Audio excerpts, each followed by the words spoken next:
What's going on, A-Plusers? It's your host, as always, Adam Perez, back once again with a brand new video for you guys today, as we are doing something a little bit different for you wrestling fans today. We actually wind up getting a request for this, Royal Rumble 1990. I've always wanted to introduce sort of retro matches to the channel. We already have our fantastic co-host and teammate Datila, who's already doing predictions and reviews for the channel on a monthly basis. But we do want to add a little bit more of wrestling for you wrestling fans out there to this channel. And I thought, listen, I love history. I love wrestling. Let's go back in time every now and then and check out some old wrestling pay-per-views, single matches. And this is our very first one. So ladies and gentlemen, introducing Royal Rumble 1990 review. Let's get into it.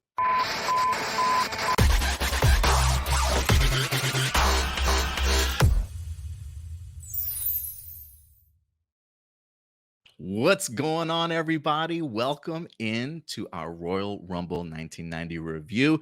It is I, your host, Adam Perez, joined by none other from Rangers of Wrestling herself, Datila.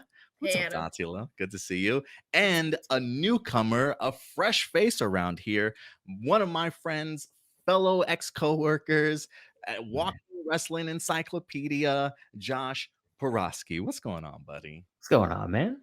You doing all right today? Doing good, doing good. We have been looking to try and bring somebody else on to boost the wrestling aspect of our channel a little bit. And, Josh, we've actually gone to a SmackDown together before. Yes, that's right. We've bumped into each other several times at conventions. You're as big of a nerd as anybody I know, like myself and everybody else here on this channel. Right. And so I'm glad that you opened up the idea of you wanting an opportunity to or have a place to speak your mind when it comes to wrestling, as you're a very big fan of wrestling like a lot of us around here. So welcome to the channel. Let's see how it goes, man. But how are you doing today? Good, man. Good. I mean, look, I love being able to talk wrestling with you guys. A little bit of history here. My wife, just started last year, started watching, so no context whatsoever. So again, I can only go so far. But when I talked to you and talked about the podcast and stuff, I thought, wow, what a great opportunity to kind of not annoy her anymore, but also be able to talk to somebody that, kind of gets a little bit of history. I mean, she's 7 years younger than me anyways, but it's just good to be here. So thanks for having me.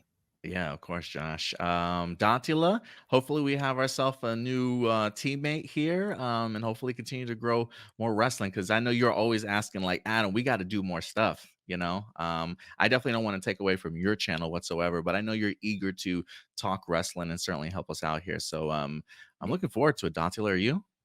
Yeah, me too. I definitely looking forward to doing a review with Josh and get his take on a lot of the stuff. I don't know if he watches AEW or Impact Wrestling. I don't watch New Japan or NXT. So. But yeah, no, Josh, you watch it all, don't you? I mean, for the most part. I try to watch as much as I can. Between having a 2-year-old most of the time, I mean, I'll definitely watch AEW, not necessarily Rampage. I'll try to catch Collision. I'll try to catch Dynamite. Impact, I really need to start watching Impact. NXT, I'll watch as well. But I mean, again, it kind of just depends on time. And between a 2-year-old, you've got one pretty close to the same age, Adam. So you get it. You kind of, as soon as you get them to sleep, you kind of take time with the girlfriend or wife and all that stuff. But yeah, definitely looking to, have a reason. And plus, I can tell my wife, look, I'm working. I got things to do, right? So at that point, I'm just like, if she goes to bed, sorry, I got to keep watching it. Can't pause it, which we usually do. So. Yeah, no, definitely. I'll start watching. New Japan, again, is interesting, but I'll be honest with you, it's kind of hard to get the context of a lot of stuff because I don't know the history of Okada, and AEW kind of gives me some information about Ibushi, but again, I try to, do as much as I can, but between a bunch of companies now, I can't imagine keeping up with all of it. Yeah. Datila, as much wrestling as Datila watches, it blows my mind. How many hours of wrestling do you think you watched, Datila? I think like 12. Yeah, and she's constantly pumping out content. So Rangers of Wrestling, guys, there is a link in the description box below. What's up? Raw's 3 hours, Dynamite's 2 hours, SmackDown's 2 hours, counting Rampage, that's 3 hours, Collision's 2 hours. So yeah, like about 12 hours. Not to make, but these past 2 weeks, I've watched a lot of wrestling. Since the 27th, we had AEW All In. So it was like 3 weeks of back-to-back nonstop wrestling. You mean the weekend of All In and Punk's out? That's what you mean? We had from the 27th up until today. It's been nonstop wrestling every weekend. It's been a lot to cover. A lot. To just tailgate it at this point. That's maybe the next one, right? We'll just tailgate it at this point. So, for those of you who are either new to the channel or if you've watched some of our wrestling content before in the past, I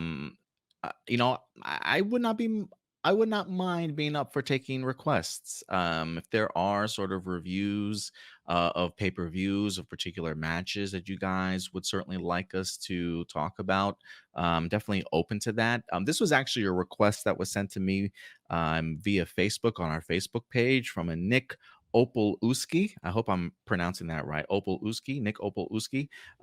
He actually reached out to me asking us if we could do a review for it. He says he knows we don't take requests, but he definitely asked. And he said it's one of his favorite Royal Rumble pay-per-views during the month of January. And considering it's one of the big fours, or maybe now big fives if you add Money in the Bank. I was like, why not? Let's give it a shot. So this one's for you, Nick. So I hope you appreciate it and I hope you watch. Let's dive into this pay-per-view. Again, this is Royal Rumble 1990.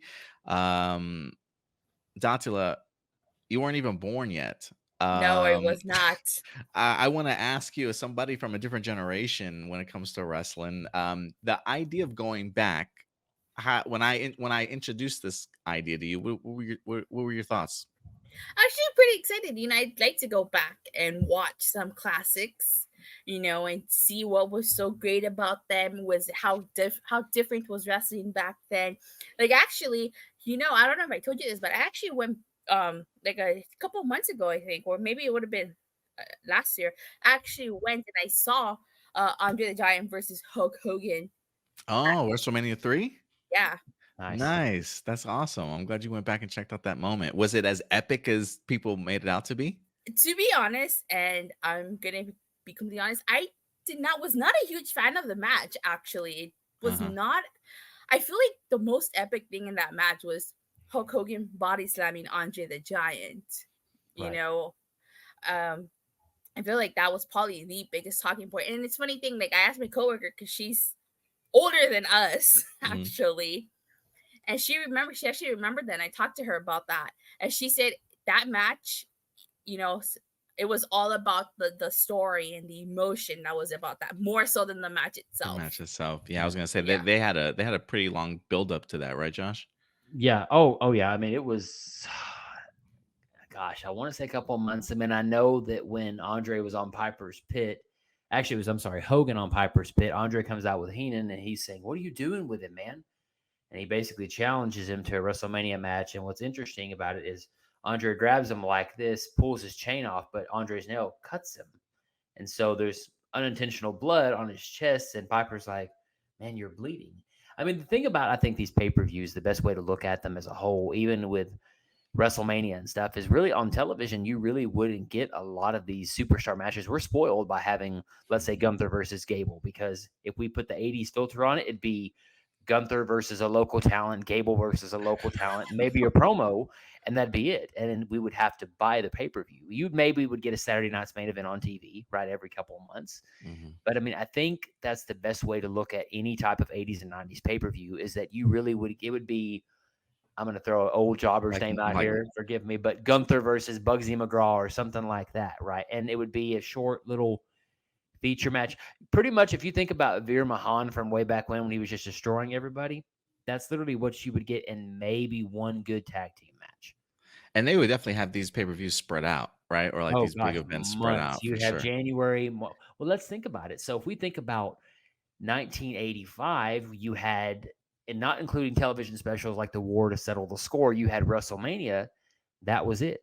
Same with WrestleMania again the next year. And then it wasn't until 87 when you had, I believe it was Survivor Series on Thanksgiving night, and then you had SummerSlam and then Royal Rumble in 88. So we're talking really Saturday night main events were kind of your pay-per-views. But I mean, the first WrestleMania and the second one, if I remember correctly, was in movie theaters. It wasn't on your television. You had to go to the movie theaters or the match. And I mean, I believe I watched the story of WrestleMania the other day, saying that for WrestleMania 2, when they were in 3 different cities, for the first hour, It was, I believe, and correct me if I'm wrong, I think it was in either New York or Chicago. Basically, the idea is if you were in LA, you would have to watch on big screen 2 hours of WrestleMania and then wait till your turn. And it would be the same way in Chicago, the same way in New York. So, I Wow, mean, that's Wow, interesting how that's they might have pulled. interesting. Yeah, it's very interesting how they pulled that off. So yeah, when you go into WrestleMania 3, then it's definitely built up in more storytelling than 93,000 anything. people. God, 93,000. It Oh was my until WrestleMania 32. It wasn't broken. yeah, It was it wasn't broken. 93,000 until they came to Dallas in 32. That's an incredible record to hold for so long. So, but that's that's cool. What your mentality is, Datila, when going back and seeing some of these older matches. So we'll see. So we're starting off in 1990. This Royal Rumble actually took place in Orlando, Florida, January 21st, 1990. We had a total of, I want to say, 4 matches, and then the 30-man battle royal. So let's go Right. ahead and get into this, y'all. I will say this: when we start off this pay-per-view, um, commentary by Tony Schiavone, baby, along with Jesse the Body Ventura. Incredible performer, incredible guy. But I was really surprised to see Tony Schiavone here. I've seen this pay-per-view once before, but it's been years. Because I did go back. I think I might have started in either like 85 or 87 and kind of worked my way up. And I've stopped at in the 1995 96 time period. So I have seen this one. So it was kind of cool to kind of go back and revisit this. But I completely forgot that Tony Schiavone is in here. Is he still Datila, is he still the commentator over at AEW? He's more like an interviewer. Interviewer, right. Interviewer. Oh, okay. Well, let me add a little flavor to this, if you don't mind. So, really surprisingly, mentioning this was actually his last WWF pay per view. So he commentated for a year about or so from SummerSlam '89, and he had Royal Rumble, and then would head to WCW shortly after this. The interesting thing is this: is there's always 2 stories as to why he was there for that long of time. To Schiavone's point, Schiavone said on his podcast that he left because of the cost of living to Connecticut, or moving to Connecticut and living there was expensive compared to Atlanta, I guess. Whereas from the WWF side, Vince felt that he was too Southern. And so he had him take classes to get rid of that Southern feel, even though Tony Schiavone really doesn't have a He doesn't really have twang like I do. I mean, I do sometimes, but I mean, no, really. evidently that it just wasn't the fit. I kind of like the commentary duo here. What do you think, Datila? First of all, Jesse Ventura wearing that Mickey Mouse stuff I thought was hilarious. I thought it was a subtlety. I was telling Adam just the other night, I thought, I think it, because Vince never lets anything on air if it wasn't intentional, right? And I'm thinking, okay, not only on top of the copyright, the whole idea is that, he wants the WWF to be associated with family entertainment. And what's more family entertainment at that time, especially in 1990, than Disney? I mean, you had Nickelodeon, but Disney was the thing. And so for him to even just have Ventura out there talking about Mickey Mouse and Goofy, again, it makes you kind of feel like, oh, look, Mom, they're talking about Mickey Mouse and Goofy. Look, the guy's wearing a Mickey Mouse shirt. It can't be that bad, right? Yeah. I don't know. I feel there had to be, again, maybe I'm thinking too meta here, but I kind of feel there had to be some sort of mentality from Vince of saying, let's associate it with entertainment, because it is sports entertainment at that point. So I think Jesse just literally came from Disney World. And he wore that shirt. He probably went to Disney World before the show. Yeah, he probably just rocking that shirt all day, and he put on some sunglasses and headphones, and he was ready for a Royal Rumble. But you did like it, Datila? You liked the combination of these two? Yeah, actually, I did. And this is the first time, aside from the time that Jesse Ventura was like a guest GM or guest host of Raw a couple years back, this is the first time I hear Jesse Ventura be on commentary in his prime. Oh, yeah, wow. I always really loved Jesse as a commentator. And the intro for this Royal Rumble was pretty fascinating. We actually talked a little bit about this before we even went live on air. The fact that Vince McMahon literally announces every person in the Royal Rumble. Like, I thought we were just going to get highlights, the main event names, but like I was waiting for him to stop, and he just kept going, and he literally named everybody. That's have they done that before? I don't want to say before, but Datila, especially like in current years, is that something they still do? I don't think so, No, right? they It's just don't. like a video No, package, but it's a celebrity like Ice-T or not Ice-T, LL Cool J or something. Somebody, They, some random person is like associated with it. Sorry, yeah, go ahead. or they do buy the numbers. Like they show the stats of the Royal Rumble. Mhm. You know how oh, many I see people what you have mean. one at number one. There's one that they Uh, will never show ever again. I think that's He who yes, shall Yeah, that's not be true. named. Yeah. Right. yeah. But I did like that. I did like the way that they did that. But yeah, it was definitely an odd way to go ahead and open the show. But we do have our first match. The match itself actually opens up with a tag team match. We got the Bushwackers, Butch and Luke versus the fabulous Rougeaus here. I remember being a big Bushwackers fan growing up as a kid. Not big, but I just remember. I mean, if you were a kid, this was just always fun, sticking your tongue out. I don't necessarily know if I was always down with the whole licking and biting people, but it got them over. Like the crowd was hot for the Bushwhackers in this. Like if you were, they must have been pretty big fan favorites during the 90s to go ahead and kick off your pay-per-view with the Bushwhackers. I felt like the crowd was definitely into it. So I have interesting. to. Oh, sorry. No, go ahead. No, go ahead. I'm sorry. Go I ahead. have to agree with you, Adam. The Bushwhackers are so over. Everybody was doing the Everybody. Bushwhacker. Everybody was like, oh my god. So It's a new workout. Now I can do this, and I'm thinking, God, I'm going to be doing the sore tomorrow if I do Bushwhacker. this now. Yeah, exactly. You don't see many adults do it after a while. All the kids did.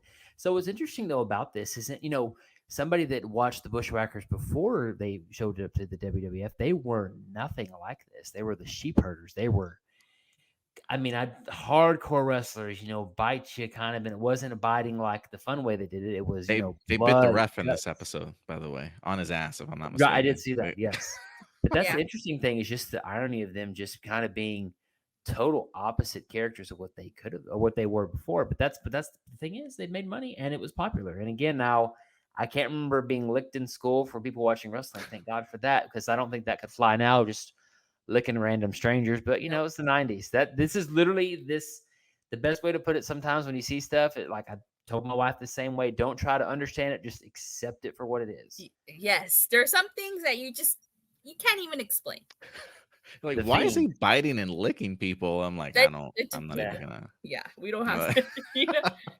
I mean, they licked the audience members in here. Yeah, they bit the ref a little bit. I kind of dug the Bushwhackers battering ram finishing move. I don't think it's ever been done ever since the Bushwhackers, but it's a pretty unique. It's a pretty unique finishing move Well, here's some history on top of that, and just adding more history to it. for So the battering ram. well, not only that, but the referee. So the referee was Danny Davis, right? So if you'd watched prior, Danny Davis actually was with the Hart Foundation and Jimmy Hart as the evil, dangerous Danny Davis, the referee. So he actually Oh, was a interesting. crooked referee for about a year, and then he just kind of came back to that. But what's even crazier about that is that I love the idea of the French Canadian, the Rougeaus basically being the American boys with the little flags, almost mocking the idea of it. And of course, later on, we know after this match, this is the last appearance of the Rougeaus. And later on, I think Ray retired, and then I believe it was Jacques. He ended up becoming the Mountie later on this year, that same year. I was about to ask that. Was this before or after he became the Mountie? This is after. What was interesting on top of that, and then we'll talk about Impact a little bit. So PCO, as you guys know, that was part of the Quebecers, who was the tag team with Jacques after he ended the whole Mountie thing. So as the amazing French Canadians, I think in WCW. So there's a lot more history and a lot more meta stuff now looking at it. Just Danny Davis is the referee. I was like, oh, that's dangerous. Danny Davis, the crooked referee for the Hart Foundation. So it was interesting that they bit his butt, because they probably did that. And this feud was for a year. That's the thing. This feud actually technically happened because at WrestleMania 5, the Bushwhackers were supposed to go against the Bolsheviks, but they no-showed, and then the Rougeaus jumped in instead. So this has been a year-long feud, actually. So. Oh, okay. And then we also had Jimmy Hart, who winds up getting involved in this. He's the manager of the Rougeaus also, but the Bushwhackers do pull out the W in this one, if I'm not Yes, mistaken. they do. Yep. What'd you think of the match, Datila, overall? Actually, I really liked it. That was a fun match, and I was really happy that I got the chance to see Jimmy Hart in his prime. And I've always heard stuff about Jimmy Hart. I unfortunately, I never got the chance to see him in his prime. So I was really happy that I got to experience who Jimmy Hart was as a manager during this match. And Just I not think this match. I think if anything, yeah, I think one of the things that I always enjoyed, not only about Jimmy Hart, but just this time era, the idea of managers being managers for multiple wrestlers, because you'll definitely see that in Yeah. here, especially when we get to something like the Royal Rumble. But yeah, Jimmy Hart was definitely involved in here. What did you think about the match overall, Josh? I thought it was good. I thought, to me, at the tail end, it started to drag a little bit, but right as it ended, I think it was perfect, because I was almost like, okay, we get it, let's go. But I loved it. I mean, again, it was a classic early 90s match. I dare say almost an 89 match. I know that's kind of hard to guesstimate 1990, but it really was a slow burn, right? Because, when you get to the 90s later on, you get a little bit faster pace with the Genettis, with the Hearts, things like that. So it really was kind of that transitional period that you would see, just like Jim Duggan. Later on in this match, you think, well, that's a 1980s-ish character. So, I mean, I liked the match. Really, I did. I thought at the end it dragged a little bit, but as soon as I thought about, man, this is dragging, it was over. So it was perfect. Yeah, I was a fan of this match too, and I think for me, I think what made this match is the Bushwackers really working the crowd. Like they really kept the crowd into it. When there were times when I thought maybe it was going to slow down, they always tried to get a reaction from the crowd in some way. I mean, the crowd was really hot for the Bushwackers, and they definitely played up the part. So it definitely made me enjoy the match a little bit more, also in that regards. But yeah, good tag team match. I think a really good opener for sure for the pay-per-view itself. Definitely agree. And then from there we get into the Mean Gene interview. He's got the $1 Million Man Ted DiBiase there with Virgil, where he reveals he's the #1 entrant. Did $1 Million Man win the Royal Rumble last year, or no? He was number 30 though. Yeah, John Studd, I believe, 189, if I'm correct. But he did say that, right, Datila, that he was number 30. Yes, he was number 30 in the previous one before to get it right. Oh, I believe so. But yeah, he's the #1 entrant in here. It's so good to see Mean Gene Okerlund. I do miss him. He was a fantastic interviewer. Any thoughts on this particular interview? I actually really liked it. I liked how he called the 9 to 5 nickels and dimers. Yeah, it's such a Ted DiBiase thing, man. Yeah. I love Virgil, the silent charisma, just counting the money. I absolutely love it. I love it too. And then from there we go into my phone just like there we go. Genius. The Genius versus Brutus the Barber Beefcake. And I do believe isn't the Genius was Macho Man's brother, right? Yeah. Yep. Leaping Lanny Poffo prior to that, but yes. I really liked it. I really do like him here as a Genius. I remember growing up, for me, I always dug Brutus the Barber Beefcake because not only because of the scissors, but the cool pants he used to wear. I was a big fan of those pants. That now every girl has, and they spend $60 on ripped jeans. I'm like, he's way before his time. Brutus was doing this years ago. Yeah, he only knew. But yeah, he was pretty over also. And he got to do some hair cutting in this match, which I thought was pretty awesome at the end of it. A couple things that I didn't really, I'm gonna be honest, I didn't really care for this match much. I think probably the most entertaining part of the match was the haircut at the end. And I was a little You didn't enjoy the Genius's poem? Yeah, okay, yes, good. You're very eloquent. It was himself. it was so eloquent. I guess I was confused on the double DQ and how this match ended. I'm like, why is it double DQ? Like, I think clearly Mr. Perfect comes out. Maybe but is there a weapon technically? I guess.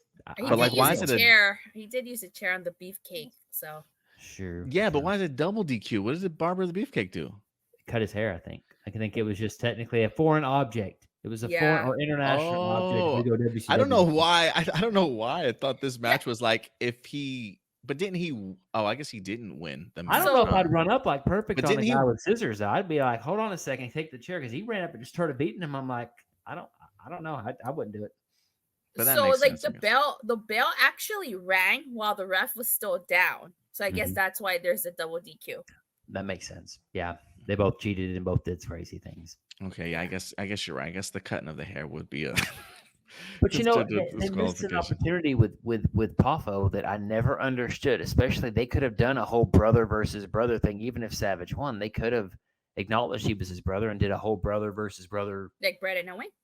Yeah, like Brett and Owen. Yeah, it could have been that version. Because I mean, Poffo was good. I don't think the Genius was bad. I mean, what's interesting about this is really, again, in this Genius gimmick, right? Not Poffo, but in the Genius gimmick, this is actually one of his only pay-per-view matches where he's actually wrestling versus being like Perfect's manager or somebody else's manager. So I thought nice. that was a little cool factoid. I thought was pretty interesting. Yeah, I didn't realize But that. no, I didn't care for the match. It was a Brutus Beefcake match where he kind of just struts and cuts is what he would call it. I mean, I get the setup. The setup was for the WrestleMania 6 match, but unfortunate part is, and I'm spoilers, I guess, 30-something years ago, Beefcake wins that match at 6, so I guess the comeuppance is right, but I don't know. I think it kind of killed the momentum of Perfect at that point, but we'll get into that later, at least in my opinion.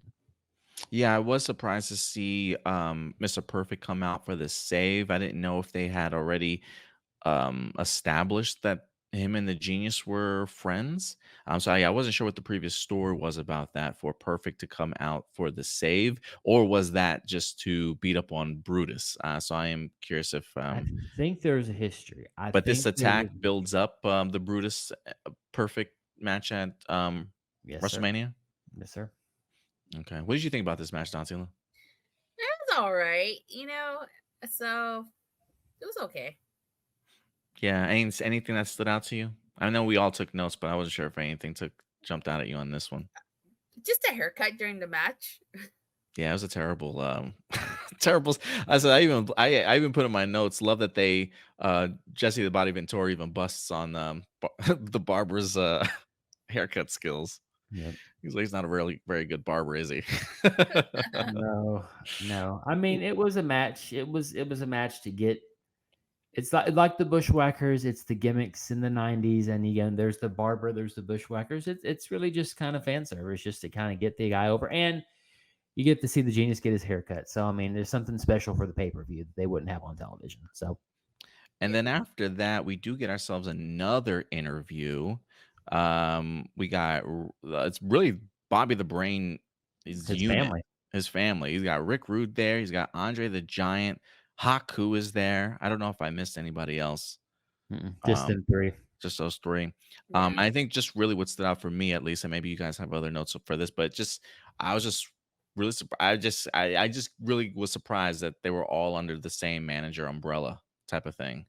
And so it's just funny to me having the idea of like Bobby Heenan coming down with everybody, or like rooting for multiple people in the Royal Rumble match. Just that time period of managing multiples, which I thought was pretty cool. I wish they still did that. Well, he's the brain. That's his idea. He's gonna have. I mean, he bets. If the man was a gambler, he would bet on black and red and if he could at a casino, right? He's gonna win. He's the brain. That's the idea. He's got to have multiple people, and he's got to have his money somewhere. So it made sense to me. Did you get anything from this one, Datila? Anything stood out? Oh, well, I didn't know Andre the Giant, Haku, and Robert Sheen McGrew were all together. So they weren't like a faction, though, if I'm not mistaken. I think they were a faction. They were.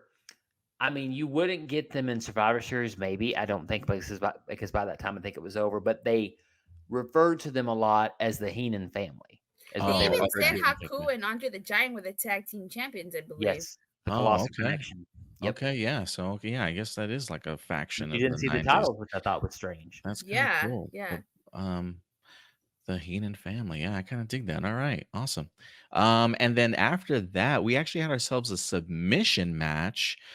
Greg the Hammer Valentine versus Ronnie Garvin. Mr. Hands of Stone himself. Yeah. Yep. And I will say, I think one of the oldest wrestlers that I think I remember seeing wrestle for the first, maybe not necessarily for the first time, but Greg the Hammer Valentine. Homeboy's been around for quite some time. I honestly have never really been impressed with him as a wrestler, or at least like I always thought his personality and gimmick was so dull. But then again, I grew up with him as a kid, and he was just a dude in yellow tights, you know. So I never Right. really focused too much on him. So I always just automatically was like, ah, he's a boring wrestler. I'm not gonna pay attention to him. So getting the opportunity to see him face against Ronnie Garvin and like actually sit down and watch a Greg the Hammer Valentine match. Um, Jesse describes this match as a rugged match, and I totally agree with him. I felt like this was pretty hard hitting. These guys are two big lumbering dudes in there. I love the fact that this was a submission match, hard hitting chops that I think Flair and Gunther would be proud of. The huge clubs that I think even Yep. Sheamus would be proud of on the back. I This match really kind of impressed me, and it felt very old school, but I kind of dug it. I thought they told a pretty good story in here. I loved seeing the accidental pins, even though they know it's a submission match. I'm like, I see that still happens in the '90s, so that's good that people still forget that. But yeah, I was a big fan of this. I got some other notes, but I'll let you guys talk. Datila, submission match, Greg the Hammer Valentine and Ronnie Garvin. What were your initial thoughts on this one? Well, this is my first time ever seeing a Greg the Hammer Valentine match, so I actually really liked the match. I was super impressed with what I saw. The fact that they kept trying to get the pins, I that had me dying. I was like, it's a submission match. They kept trying to go for the pins. Yeah, I was like, I wonder, they must have just been like exhausted at that time. Maybe they were just like, oh, yeah, that's right. God, I gotta pick him up again. All right. And just gonna get back to Yeah. work. I will say they had some pretty cool spots in here. The backdrop on the outside, I thought was pretty cool. At first, I thought it was gonna turn into a pile driver. They had a figure four spot in here. I was kind of confused with that first because they had those shin guards, but then I realized once they eventually removed them, and then that's when it really kind of broke out. But focus on Garvin's knee by Valentine. I thought it was a really psychological match. I thought they did a pretty good job on this one. What did you think, Josh? Well, I gotta say, so the shin guard thing, if you ever had a friend that ever did a figure four on you, you'll realize real quick why that shin guard does. Because what happens in a figure four is it's not really your leg that's hurting. What they're doing is, let's say this is your foot, you're pushing down here. So that shin guard basically is kind of it's a guard. So Mhm. you're not really getting that pressure. So I'm going to say something maybe controversial, but really this felt like an NWA match on a WWF pay-per-view because I can see really that. Valentine had the classic in '83 with Starcade '83 with Piper in the dog chain match, and then you had Ronnie Garvin, who was known for Mr. Hands of Stone. That's what they called him. I liked the Mm. match, really. I really, really enjoyed the story behind it, where basically it was just on a random Superstars episode. Garvin and Valentine fought. Garvin beat him. Valentine got mad, said, "Put your career on the line. I'll put mine on the line." Garvin lost. And so basically, because Garvin lost and that was his only job, they gave him a referee job in the WWF at the time. And he was able to referee a match with Valentine and Hercules at SummerSlam prior in '89. Cost Valentine a match. Valentine got mad, demanded he be reinstated, and here we have the submission match, the blow off of the feud. So So you said really, there was a lot of you said he did this back in SummerSlam of '89, and yes. they built up this match until Royal Rumble This was of actually '90, so huh? the first match between them two was in April of 1988 Oh on a shit. WWF Superstars pay-per-view. So we're talking a 2 year's years? worth almost. Yeah, somewhere around there. Yeah, so we were talking about long-term storytelling. Now, granted, it's not to the akinment of Roman Reigns and the Bloodline, right? You're not going to see that every week, but if you follow along, it really kind of was really a surprise because you didn't see very many submission style matches back in the day. They would have maybe called this an I Quit match. I would have expected that more than a submission, but I liked it. I really thought it was really well done. Again, going for the pins, I thought was a little crazy, but I thought, hey, it is what it is. But I mean, the only thing I thought was interesting about it, besides hard hitting, was it felt different for them too. This really felt like, if you look at Valentine's matches in WWF, where I'm just going to say it, they were a little plotting. They weren't the That's probably why I Valentine didn't title like matches him. that you see in NWA. Right, probably why I because didn't they care weren't for the him. same. They weren't the same because if you look at the Bushwackers versus the Quebecers, or I'm sorry, the Rougeaus, that's really what you get for the Brutus Beefcakes and the Genius. That's the WWF style. So to see them to have this all-out brawl, that's NWA in 19 or WCW at the time. That's NWA 88, 89. Yeah, If you go I back and can watch an East Arcade, that's what you're going to get. That's the hard-hitting stuff that needed to happen back then. So that's yeah. how I would agree with you. I definitely felt like this did feel different from the other matches that we had gotten for sure. And I think it's probably why I appreciated it a little bit more. And we actually wind up getting Garvin winds up pulling out the victory on this one. yeah. He does there's a couple figure four spots in here. One eventually does get reversed. I think um Garvin eventually knocks Valentine out with the Heartbreaker shin guard, and then he puts on. They said it was a reverse figure four, but it Sharpshooter. definitely was a sharpshooter. He definitely uses a sharpshooter. Go ahead and win. Yeah, and Garvin picks up the W in here. I honestly thought Valentine was going to win this match, but yeah, I had a good time with this one. I appreciated it. What did you think, Datila? Any other words on this one? Yeah, I thought it was a good match. Like I said, it's the first time I've ever seen a Greg the Hammer Valentine match. And I have to say, I really like that Garvin pulled in Jimmy Hart into the ring. He was just going to give him his just desserts for getting involved in this match. But, again, this is the first time I get to see Jimmy Hart being Jimmy Hart the manager, because I had never seen Jimmy Hart the manager. Right. So I've always heard stories of Did Jimmy you- Hart's as a manager, but this is the first time That's cool. I'm glad I've you're seen getting it. a chance Did to you notice the experience that for wardrobe sure. change too? Jimmy Hart always, that's what I always appreciate. He always had jackets for his guys, the Fleur de Lis earlier in the Rougeaus, and then I can't remember this one, honestly. I didn't write that down surprisingly, but his jackets always changed depending on who he was out there with, which was such a cool thing, I thought. Yeah. But yeah, this was a good match, another good match on the card for sure. After that, we actually had ourselves a Mr. Perfect interview. Rest in peace, Kurt Hennig. He announces he is pick number 30. And I think for me, what I kind of surprised me about this is that he talks about the idea of making an impact in WWE now that he's here. And I guess I never realized exactly when Kurt Hennig entered WWF, but apparently he's had been there since was it 88. He actually apparently went undefeated his first year in the company until Hogan wound up beating him in 89.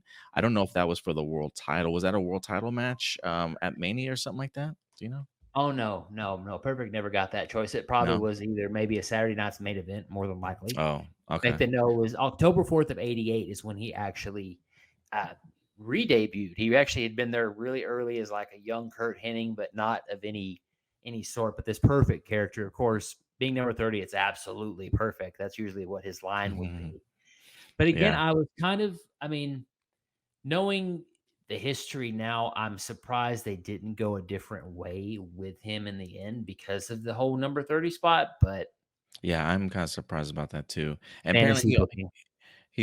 apparently he would go on to win the IC title later this year also in Yes. 90. Despite the loss, I guess, to Brutus in WrestleMania. Did he lose to Brutus Yes. at WrestleMania? Okay. Shockingly, he did. Yeah. Um, Shockingly. Datila, getting to see Mr. Perfect. I used to look. Back in the day when I was a kid, used to always do the whole gum chewing thing, spit it out, and try and hit it. And I don't think I perfected it until like high school, honestly. But Datila, what did you think about Mr. Perfect's interview here? He certainly lives up to his moniker. He was absolutely perfect. This is like the 10.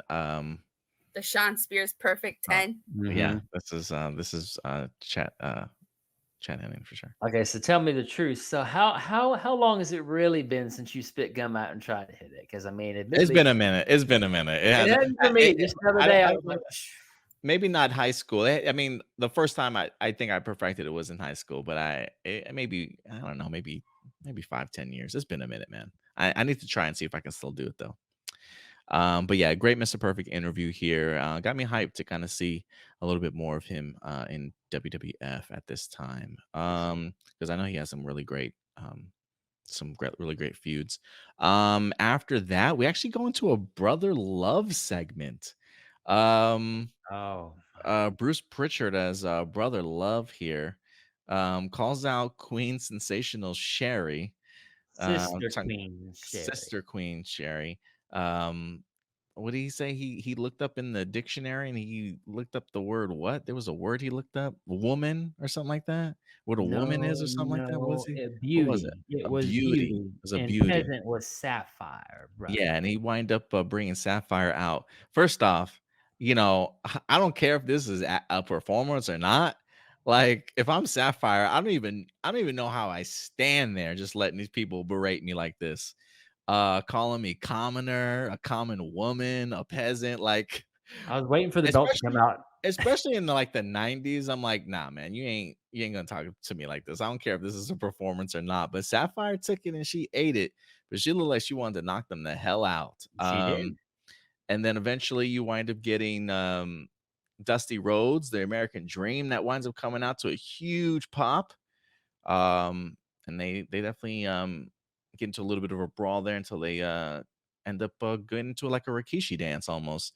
What would you think about this moment, Datila, just the segment in general? I was not a huge fan of the segment. I'm not sure what the whole point of the segment was. I Mhm. feel like it dragged a little bit at the beginning with all those insults to Sapphire. Sapphire. Hmm. Sapphire. Hmm. Um, I mean, I guess if they wanted to get a pop for Dusty, it worked, but not sure again what the whole point of this was. I felt like those insults, okay, went on a little too long. Like, let's get the ball rolling. Yeah, and like Sapphire wasn't even saying anything back to them either. And Yeah. I wish she had said a little bit more because it just kind of went back and forth from brother love to Sherry to brother love to Sherry, and she's just taking it, man. And I would have been like, yeah, this it did feel like it went along a little bit too long. I was waiting for her to slap somebody eventually. Yeah. But yeah, it's just, what did you think about this one, Josh? Oh, she did. She did slap. She She slapped eventually Sherry. did get her slaps I mean, in, the yeah, for build sure. up really behind this, and I mean, again, putting the moniker and the idea that we don't get instant gratification of we're going to get the match this night or the next pay per view because the next pay per view is usually months away.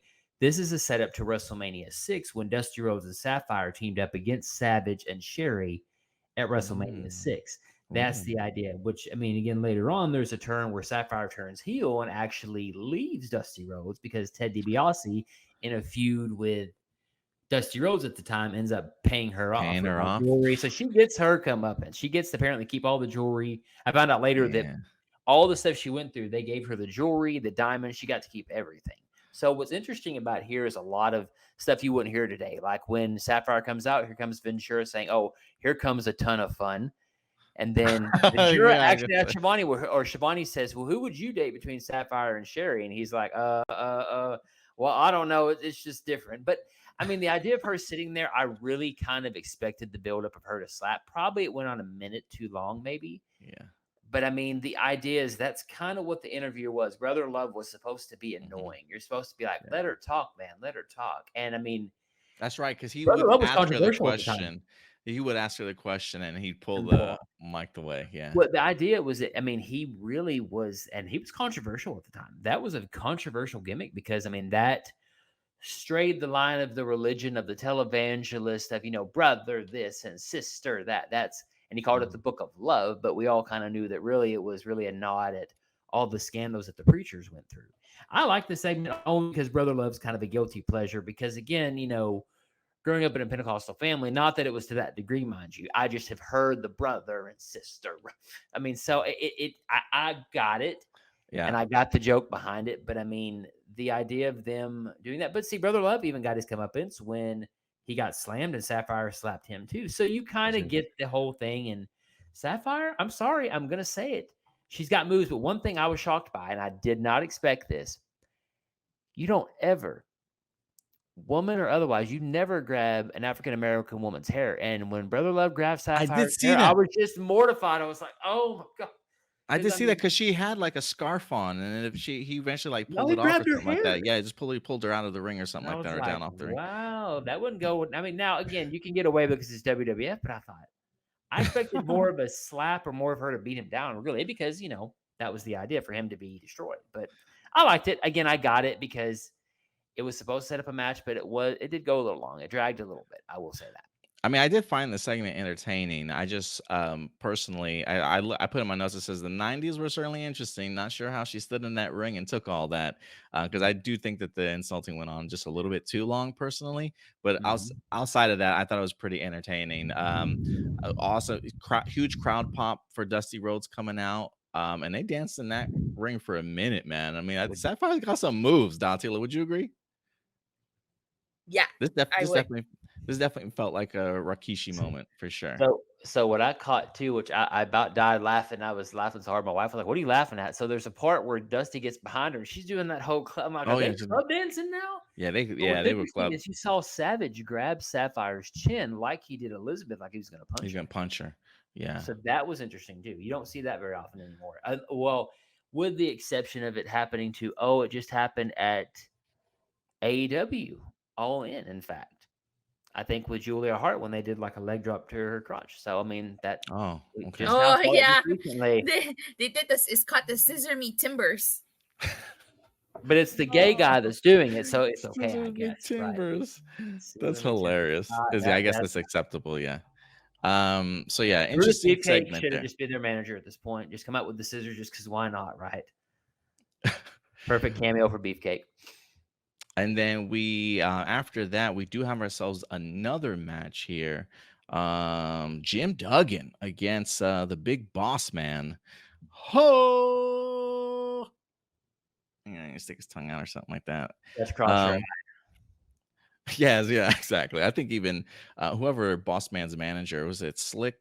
Listen, you crooked eye. Yeah. Oh, yeah, Slick. Yeah, he even called him a crooked eye in the in the match. I heard him. Listen, I will say this. Jim Duggan's a oldie but goodie. He's up there with me, like Sergeant Slaughter.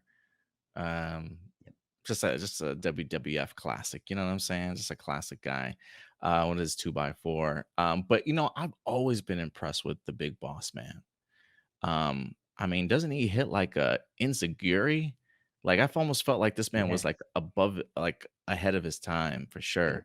Like Bam Bam Bigelow, like Bam Bam Bigelow is not as agile, but he definitely is. Here's Bam Bam Bigelow, he is kind of the in between of close enough to Bam Bam Bigelow. I mean, yes, the Inzaguri spot shocked me because he was a lot bigger back then. And Jesse was like, yeah, I don't think Duggan saw that one coming. But yeah, even they were impressed with his agility. And so was I. I've always been impressed with the Big Boss Man in his career. And he's not a small dude. I mean, this dude's like 6'7", almost 300 pounds if he's not 300 pounds. Yes. So yeah, I was always really impressed with Big Boss Man in here. And I think even growing up as a kid watching it, I was always like, why is he wrestling his uniform?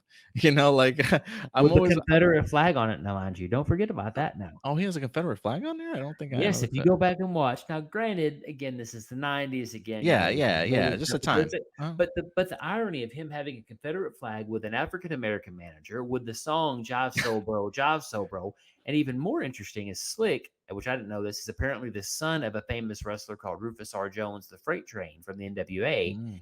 But he also was a pastor too. Slick was a pastor. As crazy as that is to think about. That's interesting. But yeah, so Big Boss Man definitely impressed. What about you, Datila? What'd you think of this match and anything that stand out to you? Yeah, like you said, Big Boss Man definitely impressed. I remember Big Boss Man from my childhood, but I don't remember too much of Big Boss Man. Mm-hmm. So I was really happy to be able to revisit a match, this match because he was in it. But yeah, again, just like Jimmy Hart and Bobby the Brain Heenan, this is my first time seeing Slick. And so you've known of Slick before? I've heard of Slick, but I've never this is my first time ever seeing him in action as a manager. So, I got to see a lot of managers for the first time. Yeah, they were very active back in the day. I miss the manager role. I really do. I think more wrestlers should have managers. I think it would give other talent in the back an opportunity to be on screen and try and do something performance wise and get comfortable with it, and just give him the opportunity to be out there too. Duggan does win this match via DQ. Bossman hits him with the club. I actually thought Bossman was going to get away with it. I'm so used to the manager distracting the person long enough for them to get away with it clean, but the ref does turn around and notice it. So a little bit bummed that it ended on a DQ, especially considering this is the second DQ that we've had in this pay-per-view. So maybe not the best of booking. I really would have liked to have a finish, even if it was via cheating. But yeah, Duggan wins via DQ, and the crowd goes crazy. Like he literally pinned this man. DQs felt different back in the day, I guess, huh? I think so. Yeah. But Duggan got his comeback. Oh, there's more to the story. Well, I mean, no, Duggan. If you, he hits him with the 2x4. Right, Yeah, he gets him. He gets slick. I mean, that's right. Going back to Bossman's ability, I mean, the fact that agility, rather, he did a big splash off the top rope, which I was floored by. Yeah, You don't see them go up that big, especially those big guys like that. You didn't see that back then. So this match was a lot more. It was a WWF match, but it was a lot more hard hitting than I expected, and I was impressed. I will say I was impressed with Bossman and Duggan because they had a crap ending, but I thought, you know what, for them to have that much of a brawl, it was more of a brawl, than a match. Going to the outside, attacking each other, kind of stuff, and they kept doing the nice shots of Bossman, and there's the nightstick and the handcuffs. I don't know. I liked it more than I expected, but it wasn't the Garvin Valentine match for sure. Yeah, I get you. Yeah, I think for me, this is probably my second favorite. Well, I don't want to say second. Maybe it's my second. Probably my second favorite, and then maybe the Bushwackers. What did you think about the match overall, Datila, as far as like the DQ goes? Did you care about it or what? Not so much, but I was surprised that we had 2 DQs in the evening. If that would have happened today, Twitter would be like, oh my God, like they'd be complaining nonstop that pay-per-view sucks. We had 2 DQ finishes. Yep. But like you said, maybe DQs were just different back then. Yeah. Yeah, something worth celebrating for sure. After that match, we did have a series of mini interviews. It was like a video piece they put together of several different wrestlers that were going to be in the upcoming 30-man battle royal. I kind of actually dug this a little bit. I kind of wish that they did more of this if they haven't lately. But it's kind of cool to be able to hear from, several. We didn't hear from like all 30 like Vince McMahon announced Pretty at the close. beginning of this, but there were quite a few. What did you guys think of some of these interviews? I don't know if anything stuck out to you or not, but I think the Ultimate Warriors for me stuck out because I always feel like he's reading from the Bible or something when this guy talks. But I thought it was kind of cool. Yeah, I actually really like that montage. I was not expecting it. I was like, okay, I didn't know they used to do this back in the day, but it's a really cool montage. So to get to your point, 17 mini interviews, 17. Well, that's how much they had? Oh, I counted it because I wrote it 17. I mean, the one that stuck out to me, and for the most wrongest reasons, was Bad News Brown calling everybody sharecroppers. I was like, what? He said, what? And I just those big eyes, you bunch of sharecroppers. I thought, wow, okay, this is really 1990s. You get away with it, but you can't say that on TV. No, I about died on the floor. It's like you said, sharecroppers, okay, but I mean, the new Jack of the day, I guess. But I mean, Warriors promo again. You could tell what I loved about them is that Warrior and Hogan acknowledged each other enough to where you wouldn't know that they would fight each other at WrestleMania 6, but you could tell, oh, that's interesting that Hogan's mentioning Warrior by name. Oh, that's interesting because he also mentions everybody else that are heels except for Hogan, and Hogan does the same and only mentions everybody but Hogan. So if you think about it, he doesn't mention Roddy, he doesn't mention this. He says Ted DiBiase, blah, blah, blah, blah. But they only mention each other as the only faces in their promos. So watching now, you can catch on to it. But back then, I thought how masterful that they slyly did it. So I thought that was a cool thing that they had that sort of setup. And I will say, going into this 30-man Royal Rumble match, one of the things I always love about Royal Rumble matches is just the stories that you get the opportunity to tell, right? Like the combinations of people that get to face off that maybe you haven't seen in a while, or building up to a feud sort of thing, or continuing one. I've always really enjoyed Royal Rumble matches. So to kind of see, especially not being familiar with the '90s, but kind of getting an idea of what they might be building up to when it comes to WrestleMania. I thought it was some interesting ones in here. I actually really enjoyed this Royal Rumble, honestly. So we did have 30 people, and Datila, while we're not going to go through all of them, can I at least announce them real quickly? Who the 30 wrestlers were for these people? Million Dollar Man, Coco Beware, Marty Jannetty, Jake the Snake Roberts, Macho Man, the King, Randy Savage, Roddy Piper, the Warlord, Bret Hart, Bad News Brown, Dusty Rhodes, and Andre the Giant, the Red Rooster, Axe of Demolition, Smash of Demolition, Haku, Hakeem, Superfly Jimmy Snuka, Dino Bravo, Earthquake, Jim the Anvil Neihart, Ultimate Warrior, the Model Rick Martel, Tito Santana, Honky Tonk Man, Hulk Hogan, Shawn Michaels, the Barbarian, Ravishing Rick Rude, Hercules, and Mr. Perfect. That's like a Hall of Fame class in general. Yeah. Yeah, so we had a $1 Million Man started off this match. He lasted pretty long. He was the 18th person eliminated. So he had at least half the roster out there before he went down, and he actually eliminated 2 people himself.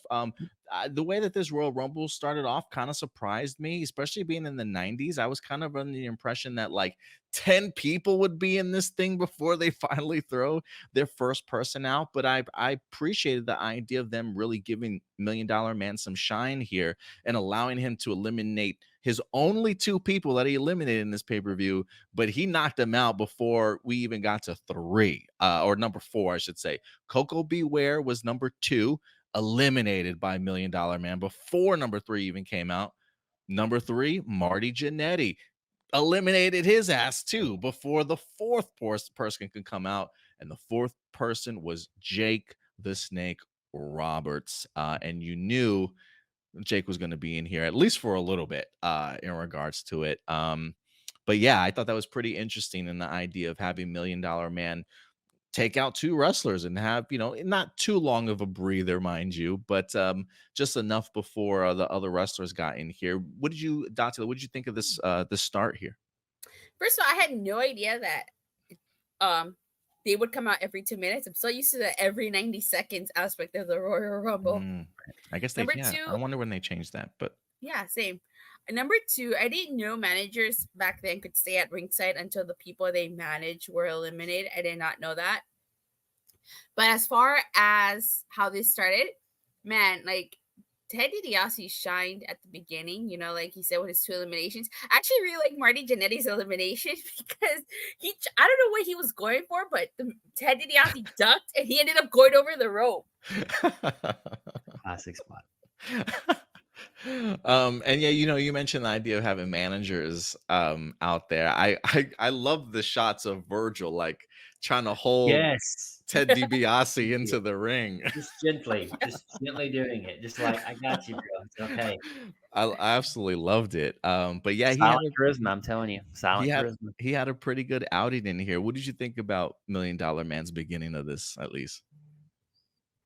Oh, weird. Oh, no, Josh. Oh, sorry. Oh, no, I loved it. I mean, again, now in the modern terms, I thought about 2 things I thought was interesting. One, that every time he would eliminate somebody, he rarely got a breather, because if you notice, in the start of the match when Beware was knocked out and Marty Jannetty, there was always, and almost, I wonder if they did it on purpose, it was at the 110-second mark. So as soon as they hit the floor, he'd turn around 10, 9, 8. Every time he had those eliminations. But I also love the fact that, they did give him time to shine. Not so, and I now realize that, granted, the whole Lesnar Royal Rumble debacle a couple of years ago was a lot bigger shine. There was a story to that, but they had Punk where he had his own moment to do a promo in the middle.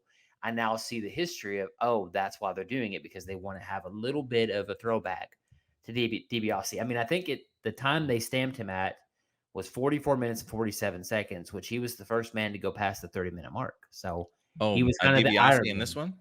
44 minutes and 47 seconds is what I have here.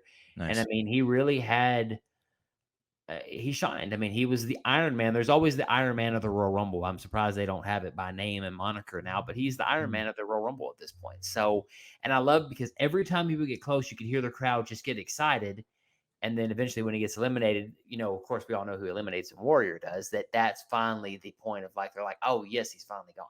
So I loved it. I loved how they made him sneaky enough to where he would work with everybody and he would you would forget about him, really. You'd kind of say, oh, Dibiase's still in there, dang. And then you realize, oh, now he's gone because his mistake was going after Warrior and one clothesline ended it all. So it was just a mistake. I loved how they kind of noted that it was a mistake. He went after him and not somebody else. So they did good with him. I loved it. I love the start because you don't get that. Not to the akin of like Shawn and Taker being 1 and 2 one year.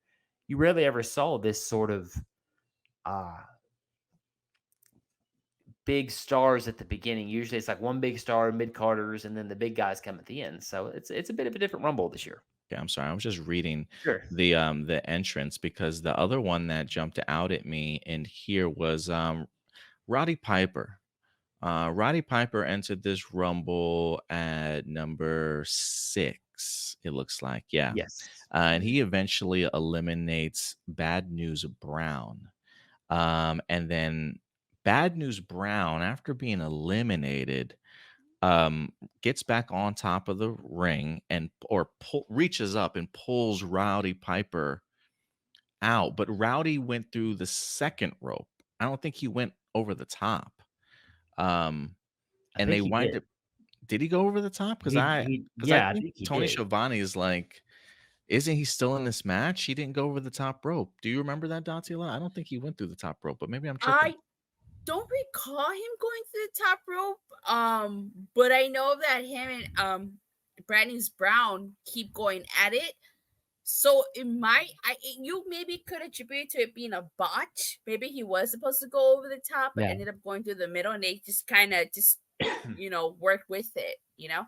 That's a possibility too, because I was thinking to myself the whole entire time. I was like, I wonder if Roddy Piper's gonna come back. Like I wonder if he's gonna come through or not. But I think they eventually, because I remember Tony Schiavone talking about the idea like you can't do that, right? Talking about like Bad News Brown pulling him down, because I think Bad News maybe went over the top, but Rowdy went through like the second, and I think he was on the apron. I can't recall, but I thought they started brawling.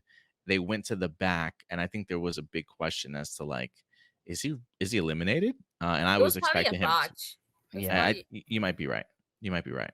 But they talk about him being eliminated. I mean, we go back to the WrestleMania 2 Battle Royal where the Fridge Perry pulls over John Studd by shaking his hand, and he's already eliminated at that point. So I think it's one of those, again, it is a botch. I'm sure it is. And they probably, again, look, the story is they end up fighting at WrestleMania, which Roddy Piper famously, for whatever reason, paints himself half black. I don't know if you've ever seen that. Oh, yes, I remember seeing. And then apparently Andre got rid of the solution to get rid of the black, so Piper had to go a couple of days being half black for like days, just as a rip. Apparently. Oh my goodness! They actually edit that out of the Peacock. If you watch that rest out on Peacock, they edited that out. The match, WrestleMania. Yeah, they edited the match out. Oh no, man, that was actually pretty good. It was a good match. I mean, it was. I hadn't seen that. Bad news, but wow, I'm surprised. In a way, and then so yeah, I was interested in that, but so Bad News Brown got eliminated at 6, and Roddy Piper at 7. Another thing that jumped out at me in this match, I'll go through some of the things that jumped out at me, and then I'll ask you guys if you had any moments also. First off, Andre the Giant is in this tournament as well. He only has 2 eliminations in this match. I was actually expecting him to have a little bit more than what he did. And he's actually eliminated at the 10th spot after eliminating 2 people himself. And he's eliminated by Demolition Tag Team, wind up eliminating him. Were you guys surprised that Andre didn't have a bigger role in this match? I was, honestly, in that it only took 2 guys to eliminate him. I thought Earthquake's spot later on in the Rumble was going to go to Andre. Oh, yeah, I see what you mean.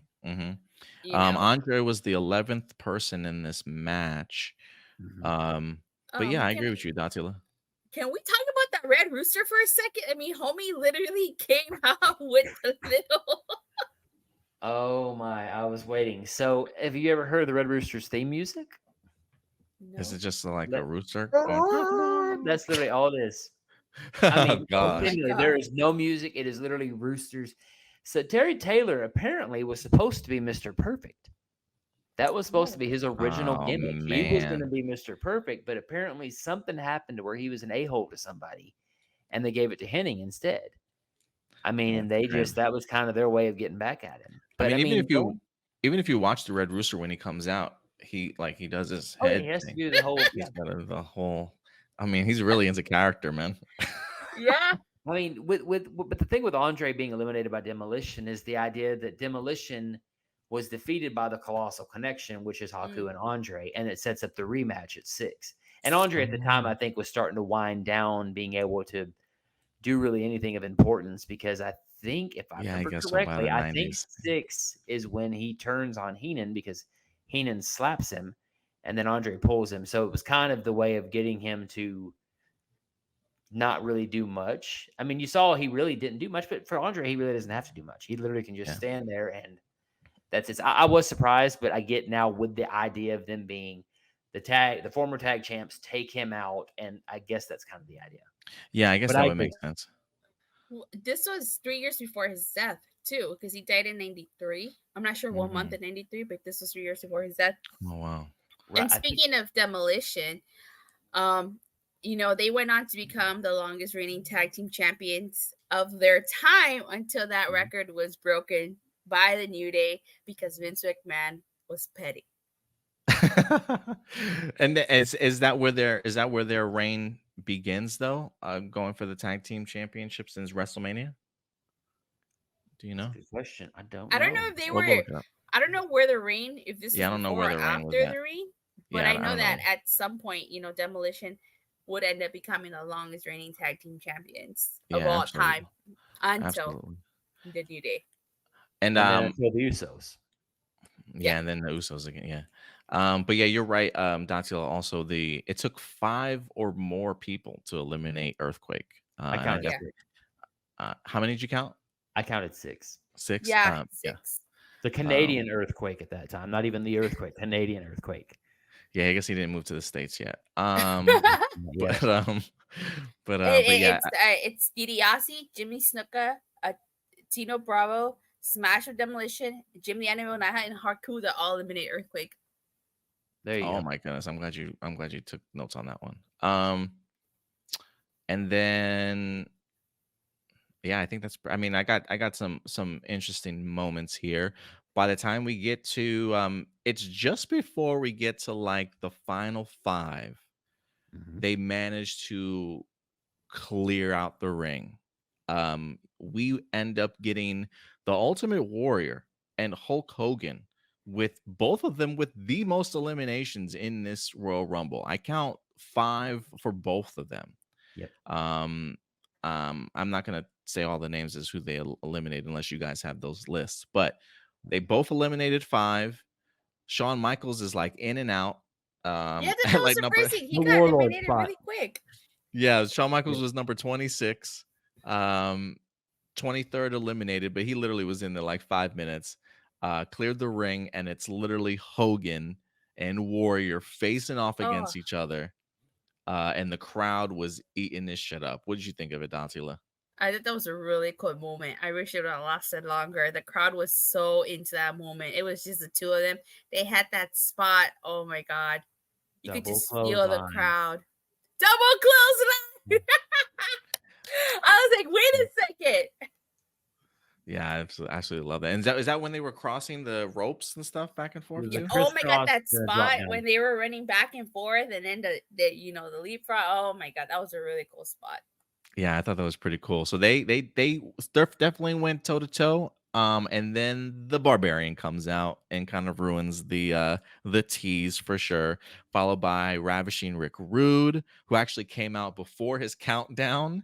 Actually came up, and then we had Hercules, and then rounding off spot number 30, Mr. Perfect. And then it winds up ending between Mr. Perfect and Hulk Hogan, with Hogan picking up the victory, who at this time is the WWF champion as well. That's interesting.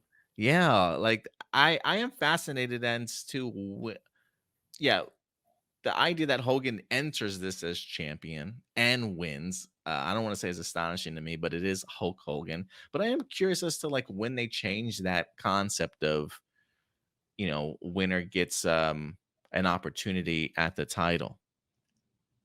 I want to say it was 90. Wait, it's right here.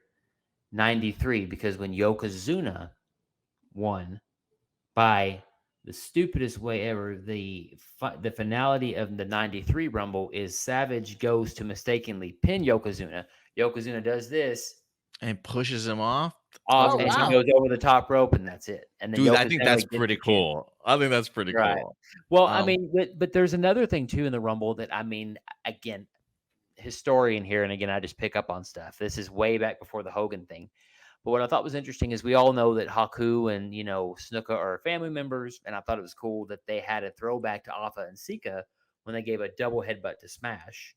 And then you had Tito Santana come in with the model Rick Martel. Them two were tag champions as Strike Force for a while. I'm sorry, tag team. I don't think they were champs. I'm not sure about that, but they were tag team, and they had them run into the Rumble. So there was a lot of history from the prior year that still bled over that I thought was pretty cool. Yeah, Martel, the model Rick Martel and Tito Santana were definitely going at each other's heads. And I think Tito does eliminate him, I think. I believe so. Yes, because Tito was eliminated then by, I believe, Warrior. Yes, No, I think Warrior eliminated Santana. Santana, that's right. That's right. So yeah, man. Mr. Perfect versus Hulk Hogan. Hogan wins. What did you think about that? Datila Hogan winning this? Well, before I get into that, I kind of want to bring up an elimination that I wanted to talk about. Yeah. So it's funny how you mentioned how when Andre the Giant got eliminated at the same time, and I commentary even notes this, Bret also got eliminated, but they were more concerned about Andre's elimination than they were about Bret Hart. Yes. I thought that was pretty funny. Also, I literally had to rewind it. I was like, huh? When did this happen? Yeah, me too. Me too. I bet Brett was probably thinking that's when the conspiracy began against me. Canadian hero. I didn't even see who eliminated him because the camera was so focused on Andre. Dibiase, wasn't it? No, I think it was actually, I believe it was Dusty Rhodes. Eliminated him. Yeah, I think it was like a back elbow or something like that, and it pushed him over. But it was like super quick. But yeah, Homeboy didn't even. And Bret Hart didn't have any eliminations in this whatsoever, and he was eliminated 9th off screen practically. Yeah, I'm glad you brought that up. Any other moments? Again for Bret. No, not any more moments that I want to bring up. But as talking about Hogan winning this Royal Rumble, so I did some research, and actually this leads to the Ultimate Challenge at WrestleMania 6, in which is him and then Intercontinental Champion Ultimate Warrior. And so the main event ends up being a winner-take-all match, a Warrior versus Hogan, with the winner becomes the first person to hold both the IC title and the WWF title, which ends up being the Warrior, Ultimate Warrior. Yep.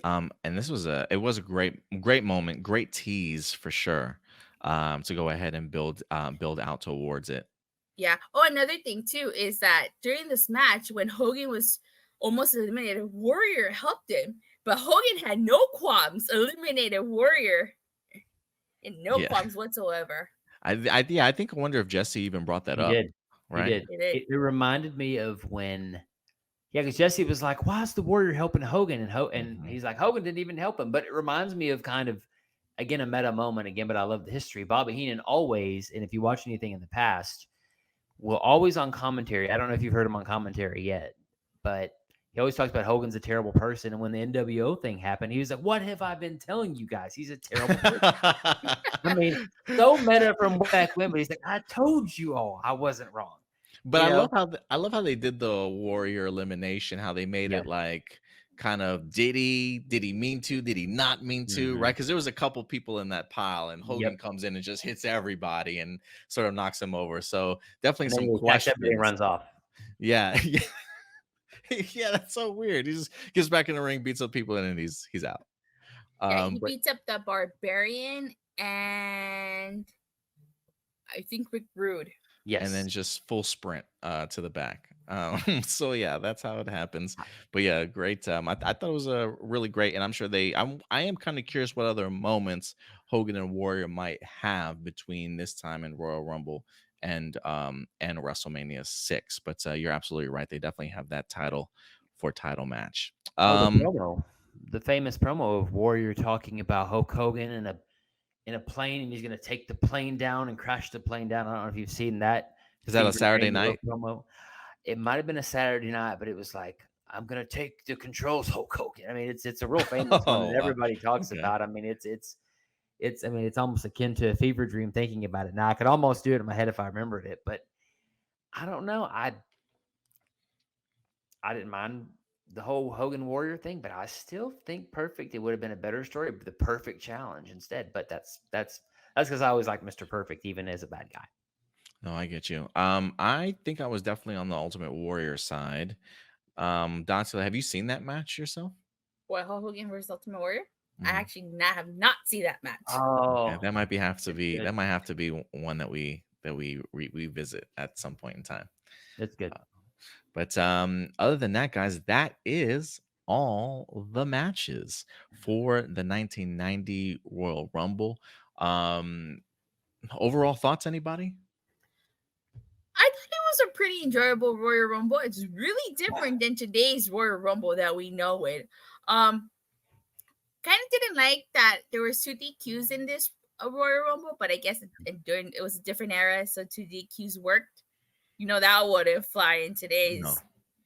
Wouldn't fly. A lot wouldn't fly in today's thing. Yeah. A Yes. lot of them. This Rumble, I will say, is definitely a product of its time period for sure. As far as Hulk Hogan winning, I do think it's interesting that he won as the WWF champion because you know that wouldn't happen in today's Royal Rumble. No, well, actually, Reigns. You know, Roman Reigns did have to defend his WWE title. That's in the Royal right. Rumble. How long ago was that? Do you remember which year like that was? 2016. 2016. That was a WrestleMania 32 main event. Yep. Oh, wait, a WrestleMania? Yeah, no. What I'm saying is Roman Reigns defends his title at the Royal Rumble. Triple H wins, and Triple H and Roman Reigns is WrestleMania 32 main event. Gotcha. And Triple H comes out as number 31 in the Royal Rumble because he defeats the other 30 entrants. Oh my goodness. And that's what she's saying at Royal Rumble. That was the thing, and then you. it led to Triple H being champion and Reigns winning the title back. Gotcha. Okay, that makes sense. Okay. Yeah, man, I definitely, the whole Hogan as champion thing definitely threw me off, but again, it just reminds me of the pull that Hogan has. Hogan must pose. Yeah, I mean, Hogan was so over, and he definitely had his pull in his way for sure. Yeah, I gotta say, man, I definitely enjoyed it. I enjoyed it a lot more than I certainly thought I was going to. I think the double DQ is what certainly threw me off too. I think I was really impressed by the submission match. I think that probably shook me and was like, okay, like this is definitely a lot more to this pay-per-view than I thought, especially coming off of the really solid opening act with the Bushwackers tag team match. So yeah, some gimmicky WWE aspects to it, but I thought for the most part I enjoyed most of the matches, even though I did have my issues with some of them. But solid Royal Rumble match, pretty enjoyable, some great moments worth remembering. So yeah, I was a fan. What about you, Josh? I thought it was good. I mean, again, this is probably the second time I ever watched it. The first time was like when I bought the Royal Rumble DVD anthologies and kind of ran through all of them at once. But no, this was enjoyable. The submission match, I had totally forgotten about it when I was watching it. I was like, this is an NWA match in a WWF pay-per-view. And then a time when that really wasn't a thing. Like, you really didn't have a lot of classics, with the exception of maybe Savage and Steamboat. I mean, if you think about anything from 88, 89, I can't tell you any matches that was a lot of athleticism besides more character-oriented or more, I want to say character. That's not the best day. Entertainment value versus wrestling value. So I appreciated the Valentine versus Garvin match more than I expected. Yeah, absolutely. Yeah, some stars definitely got the opportunity to shine. Guys, listen, if you have not had the opportunity to check out Royal Rumble 1990, check it out. It is over on Peacock. on the WWE network over there. And maybe we'll do some more. Look, if you guys have some other matches that are easily accessible for us to go ahead and check out, if you'd like us to do some retro matches, maybe even not so far back, maybe early 2000s, let us know. We'll definitely be open to that. And give us your thoughts on the trio of us here leading more wrestling into A Plus Hero Report. Definitely go ahead and certainly let us know. But other than that, guys, I think that'll do it for us. Datila, if people want to reach out to you on social media, where can they find you? You can follow me on Twitter at @Datila_, or you can check out my Rangers of Wrestling Instagram page, where I just post all of my thumbnails for all my weekly streams or any video that I currently release. So feel free to check that out there too. It's good to see you, Datila, as always. And I'm sure we'll be getting together for Fastlane predictions sooner rather than later. Josh, if people want to find you on social media, where can they reach you? Again, at Gamer Paroski on, what is it? Is it still Twitter? Is it X? Again, still not sure nowadays if it's Twitter or if it's X. I guess technically, yeah, exactly, X. Exactly, that's right. Mostly at Twitter, and then again, Paroski is a pretty unique name, so Facebook's fine too. So, and if you guys want to follow us on social media, right here at A Plus Opinions, very active over on Facebook, Twitter, Threads, X, IG, all that good stuff. You can find us there wherever. And of course, we'll definitely be back later on this week with more content. But other than that, that's going to do it for us. So until then, do us a big favor as always, guys. Take care of yourselves, take care of each other, and keep it A plus. We'll talk to you guys later. Bye. Bye.